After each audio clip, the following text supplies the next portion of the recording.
بسم اللہ الرحمن الرحیم۔ ایک مرتبہ ایک پاکستانی نوجوان امریکہ چلا گیا اور وہاں جا کر وہیں کی زندگی میں گم ہو گیا۔ اس کے دفتر میں ایک عیسائی لڑکی تھی اور اس کے ساتھ اس کے تعلقات بن گئے۔ اس نے فیصلہ کر لیا کہ میں نے اسی لڑکی کے ساتھ شادی کرنی ہے۔ اس نے جواب دیا کہ میں اپنے ماں باپ سے مشورہ کروں گی۔ ماں باپ اس کے پکے عیسائی تھے اور وہ مسلمان کو پسند ہی نہیں کرتے تھے، لیکن بیٹی کی بات کو بھی رد نہیں کر سکتے تھے۔ تب انہوں نے کہا کہ اگر یہ نوجوان ہماری شرائط پوری کر دے تو پھر ہم تمہاری شادی اس کے ساتھ کر دیں گے۔ اور شرائط انہوں نے ایسی عجیب رکھی کہ ان کو یقین تھا کہ یہ پوری نہیں کر سکے گا۔ پہلی شرط یہ رکھی کہ اگر شادی ہو گئی تو یہ نوجوان اپنی جگہ کو چھوڑ دے گا اور ہمارے گھر کے قریب آ کر اپنا گھر لے گا اور وہیں رہے گا۔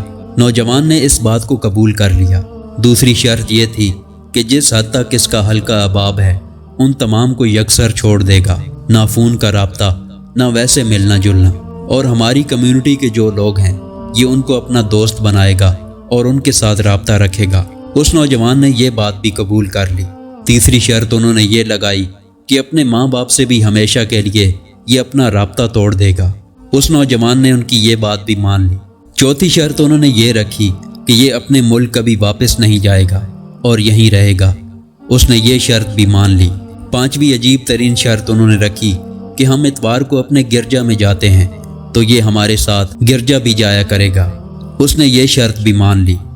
اس لڑکی کی محبت میں ایسا اندھا ہوا کہ اس نے سب کچھ چھوڑ دیا۔ چنانچہ جہاں یہ رہتا تھا پتہ چلا کہ ایک دن وہاں سے غائب ہو گیا۔ نہ دفتر والوں کو پتہ نہ دوستوں کو پتہ۔ 1-2 ماہ اس کو بہت تلاش کیا گیا مگر پتہ ہی نہیں کہ کہاں گیا۔ اور وہ ملک بھی اتنا بڑا کہ کوئی گم ہونا چاہے تو بڑے آرام سے گم ہو سکتا ہے۔ لوگ 1 سال تک تو اس کو یاد کرتے رہے۔ بالآخر ان کی میموری سے اس کی باتیں نکلنے لگ گئیں۔ کوئی 3 سال کے قریب عرصہ اسی طرح گزر گیا۔ ایک دن امام صاحب مسجد میں آئے اور فجر کی نماز پڑھانے لگے تو انہوں نے دیکھا کہ یہ نوجوان آیا اور وضو کرنے لگا۔ وہ بہت حیران ہوئے کہ یہ زمین میں سے برآمد ہو گیا یا کہیں اوپر سے ٹپک پڑا۔ خیر وہ بہت سمجھدار تھے۔ انہوں نے نماز پڑھائی اور اس کو اپنے ساتھ اندر کمرے میں لے گئے اور کہا کہ آپ کے ساتھ تو ہمارا بڑا تعلق تھا، اتنا عرصہ ہم ایک دوسرے سے دور رہے۔ پھر انہوں نے پوچھا کہ تمہارے ساتھ کیا ہوا، تو اس نے پورا واقعہ سنایا۔ کہنے لگا کہ اس لڑکی کی محبت میں نے اپنا سب کچھ چھوڑ دیا۔ اس کے ساتھ شادی ہو گئی اور میں اس کے ساتھ زندگی گزارنے لگا۔ میرے پاس مسلمان ہونے کا ظاہراً کوئی نام و نشان نہیں تھا، سوائے ایک نشانی کے کہ میری جو کتابیں تھیں وہ ایک جگہ پڑی ہوئی تھیں۔ ان میں ایک قرآن مجید تھا۔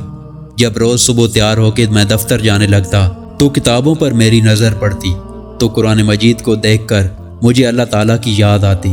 میں اپنے دل میں کہتا کہ تو خواہشات کے پیچھے لگ گیا، تو گناہ گار ہے، لیکن دیکھ سچے اللہ کا یہ سچا کلام تیرے گھر میں موجود ہے۔ بس اتنا سا تصور میری زندگی میں تھا۔ روز آتے جاتے اس پر میری نظر پڑتی اور یہ خیال میرے دل میں سے گزرتا۔ کہتا ہے کہ میں ایک دن گھر آیا تو دیکھا کہ وہ کتاب وہاں موجود نہیں تھی۔ میں نے اپنی بیوی سے پوچھا کہ ایک کتاب یہاں رکھی تھی وہ کہاں گئی؟ اس نے کہا کہ میں نے آج گھر کی صفائی کی ہے اور جس کتاب کو نہ تم پڑھتے ہو اور نہ میں پڑھتی ہوں میں نے اس کو کوڑے کرکٹ کے ڈھیر میں پھینک دیا۔ جیسے ہی میں نے یہ سنا تو میں اٹھا اور اس طرف گیا جہاں اس نے کتابیں پھینکی تھیں۔ باہر جا کر میں نے قرآن مجید کو ڈھونڈ کر اس کو چوما، آنکھوں سے لگایا، سینے سے لگایا۔ وہ کھڑکی میں سے مجھے دیکھ رہی تھی کہ یہ کیا کر رہا ہے۔ جب گھر واپس آیا تو وہ کہتی ہے کہ یہ پاگلوں والی حرکتیں کیوں کر رہے ہو؟ میں نے کہا کہ یہ میرے اللہ کا قرآن ہے، یہ میرے گھر میں ہمیشہ رہے گا۔ اس نے کہا کہ ابھی تمہارے اندر وہ جراثیم موجود ہیں۔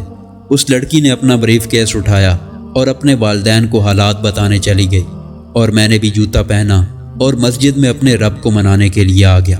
قرآن مجید کے ساتھ اس کا اتنا کمزور سا تعلق تھا، محبت کا یہ تعلق بھی اس بندے کے لیے ایمان کے بچنے کا سبب بن گیا۔ سبحان اللہ۔